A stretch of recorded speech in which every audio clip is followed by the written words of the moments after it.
les habits neufs de l'empereur. Il était une fois, il y a bien longtemps, un empereur qui aimait par-dessus tout la mode. Il dilapidait toute sa fortune dans les tissus les plus fins et les vêtements les plus sophistiqués. Les responsabilités de son rang lui importaient peu. Gouverner? Former ses soldats? Non, très peu pour lui. La dernière fois qu'il était apparu en public, c'était pour montrer sa dernière acquisition excentrique. L'empereur avait une tenue pour chaque heure. Il aimait par-dessus tout revêtir ses habits et se contempler dans son miroir. On entendait dans les couloirs « L'empereur est dans sa garde-robe !» alors qu'on aurait cru le trouver dans la salle du conseil. La ville sur laquelle régnait l'empereur était immense. Des visiteurs entraient et sortaient tout le temps. Un jour, 2 escrocs se présentèrent comme des tisserands de génie. Les soi-disant tisseurs déclarèrent qu'ils créaient des vêtements d'une beauté rare, au style avant-gardiste. Ils prétendirent même qu'il avait le don de fabriquer des tissus qui restaient invisibles à l'œil du simplet ou de celui qui n'était pas à sa place dans son métier. « C'est incroyable !» pensa l'empereur. « Voilà comment je vais pouvoir savoir si mon gouvernement est compétent. Et puis, je pourrais dire adieu aux négos qui m'entourent. »« Mettez-vous à l'ouvrage, il me faut ces vêtements magiques !» cria l'empereur. Il offrit aux tisseurs le double du salaire demandé pour s'assurer qu'ils donneraient le meilleur d'eux-mêmes. Les tisserands assemblèrent les pièces de leur métier à tisser et firent mine de se mettre tout de suite à l'ouvrage. Ils auraient pu paraître consciencieux s'ils ne cousaient pas dans le vide. De plus, ils exigèrent la soie la plus fine et le fil le plus résistant pour leur création. Après avoir glissé les matières précieuses dans leur sac, ils se concentrèrent sur leur travail imaginaire. Curieux de voir où les tisseurs en étaient, l'empereur craignait d'aller s'en rendre compte par lui-même, de peur de ne rien voir. Il envoya donc son meilleur ministre pour constater de l'avancement des choses.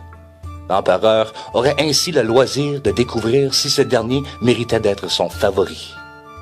Les nouveaux tissus de l'empereur faisaient jaser en ville. Tout était curieux de découvrir l'intelligence ou la stupidité de leurs voisins. Le fidèle ministre se rendit donc à l'atelier en connaissance de cause. Il aperçut les escrocs travaillant dur sur des métiers à tisser vides. Le ministre voulut révéler qu'il n'avait rien vu, mais il se ravissa aussitôt. « Cela voudrait dire que je serais idiot, » paniqua-t-il intérieurement.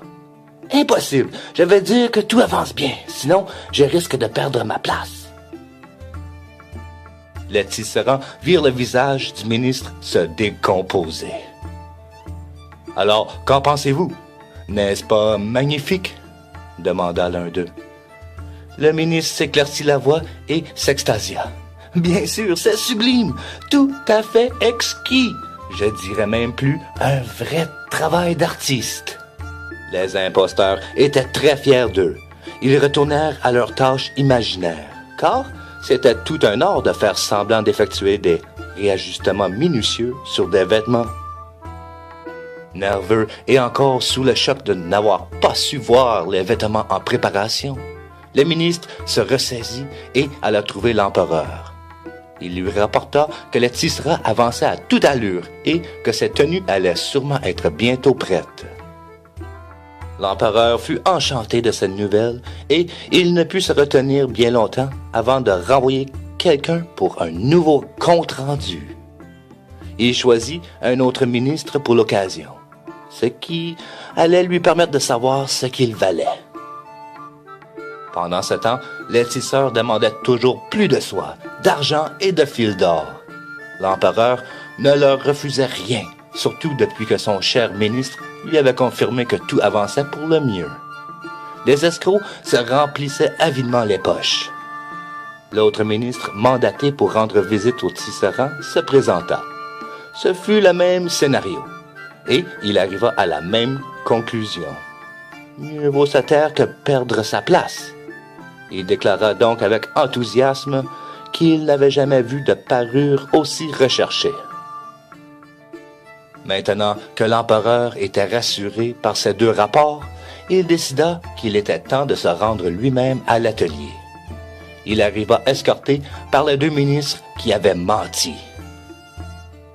L'empereur eut un silence d'épouvante lorsqu'il se rendit compte qu'il ne voyait strictement rien. « Ce n'est pas possible, pensa-t-il. Moi, inapte à être empereur? Quel affront! » Évidemment, il pouvait encore moins l'avouer que les autres. Il félicita donc les tisserands pour leur bel ouvrage et accepta d'étraîner sa nouvelle tenue au prochain grand défilé. Le jour de la parade, l'empereur enfila sa nouvelle parure. Son personnel poussa des « Ah! Wow! » d'admiration. « Cela vous va si bien! Regardez cette cape et cette veste! Ce vêtement est aussi fin qu'une toile d'araignée. » L'empereur observa son reflet dans le miroir et fit tous les efforts du monde pour se montrer satisfait de sa tenue. Les chambellans, qui étaient censés porter sa traîne, firent mine que tout était normal. Ils n'osaient pas prétendre le contraire.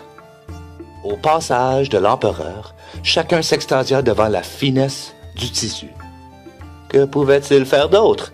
Avouer qu'ils étaient sots? Jamais de la vie. Puis, un petit enfant lança. « Mais il ne porte rien! » La remarque fit rapidement le tour de la foule, qui osa enfin dire. « C'est vrai, il ne porte rien du tout! » L'empereur ne savait pas où se mettre. Il commença à croire que les gens disaient vrai. Mais il n'avait plus le choix désormais. Il fallait qu'il finisse sa parade dignement. Tous continuèrent à jouer la comédie jusqu'au bout, la tête haute. Pendant ce temps, un peu à l'extérieur de la ville, 2 tisserands transportaient des sacs très lourds, ce qui ne les empêchait pas de sourire. On n'entendit plus jamais parler d'eux.